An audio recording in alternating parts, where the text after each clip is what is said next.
Salam sejahtera, salam kedaterbilang dan salam Malaysia Bernani. Yang dihormati barisan hakim yang arif lagi bijaksana, guru-guru pembimbing serta rakan-rakan sekalian. Nama saya Puteri Nadamia Alisha dari SK Seminang.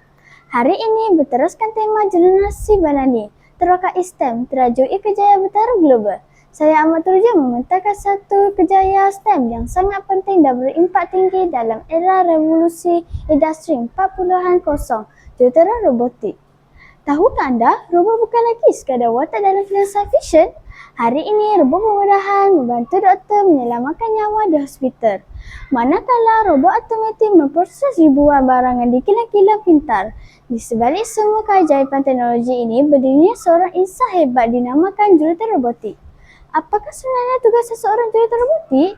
Mereka merupakan pakar teknologi berfikiran kritis yang bertanggungjawab. Mereka bentuk, membina dan menguji dan menyelenggara robot serta sistem otomasi canggih. Kejayaan ini menggabungkan pelbagai disiplin ilmu STEM, iaitu sains fizik untuk pergerakan, teknologi pengaturan cara untuk kecerdasan, kejurutera mekanikal untuk sekutu, serta matematik untuk data dan algoritma. Persoalannya, bagaimanakah kejayaan ini membentuk sosial dan potensi diri kita? Mari kita bedah kejayaan ini menerusi sudut pandang teori kejayaan raset. R. Realities. Kejayaan ini memerlukan kemahiran praktikal dan fizikal yang tinggi. Sebagai jurutera robotik, mereka mengandalkan alatan pertukangan presisi, memotong dan menyambung wayar, memasang chip mikro, serta membagi komponen mekanikal mesin. Mereka berani mengotorkan tangan demi memastikan perkakasan robot berfungsi dengan sempurna. I. Investigative. Minda seorang jurutera mesti sentiasa dahaga jawapan dan analisis. Apabila robot mengalami kegagalan sistem atau glitch, jurutera robotik akan menganalisis kod algoritma, melakukan uji kaji matematik dan mengkaji punca masalah secara terperinci sehingga penyelesaian ditemui. A. Artistik. Adakah minda STEM membosankan? Tidak sama sekali. 6 elemen artistik menuntut kreativiti dan daya reka bentuk yang tinggi. Jurutera robotik mereka bentuk badan robot supaya kelihatan futuristik, estetik, ergonomik, serta mesra pengguna umpama mereka sebuah karya seni yang boleh bergerak. S. Sosial. Ingat, robot dicipta bukan untuk menggantikan manusia tetapi untuk membantu manusia. Jurutera robotik mempunyai jiwa sosial yang tinggi.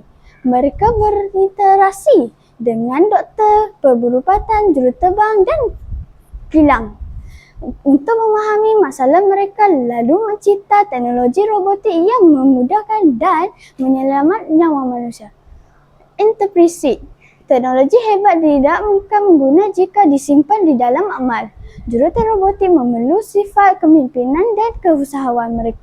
Mereka perlu membuat pemenangan penyaksikan di hadapan pelabur dan syarikat komponen antarabangsa untuk mengambil reka dicipta robot mereka ke pasaran global. K. Konvensional. Akhir sekali, keteliti adalah kunci keselamatan. Setiap baris kod pengatur cara, cetak biru kejuruteraan dan manual keselamatan mesti didokumen mengikut piawaian undang-undang serta piawai antarabangsa yang sangat ketat. Hadirin sekalian, penguasaan lengkap terhadap 6 elemen raset ini membuktikan bahawa kejayaan jurutera robotik bukan sekadar pekerja biasa, malah merupakan wadah terbaik untuk melahir generasi Bernani yang berdaya saing, berinovasi dan berakhlak tinggi di pentas dunia. Dengan mendalami ilmu STEM sejak di bangku sekolah rendah, kita mampu mengubah status negara kita daripada hanya menjadi pengguna teknologi kepada pencipta teknologi baharu bertaraf global. Oleh itu, saya menyuruh kepada rakan-rakan sekalian, janganlah kita takut akan subjek sains dan matematik. Buka minda anda, tingkatkan keyakinan diri dan beranikan diri untuk mencita-cita tinggi. Saya anak murid SK Seminang, berikat untuk menguasai ilmu STEM demi memajukan teknologi negara pada masa hadapan. Teroka STEM, terajui kejayaan bertaraf global. Sekian, terima kasih.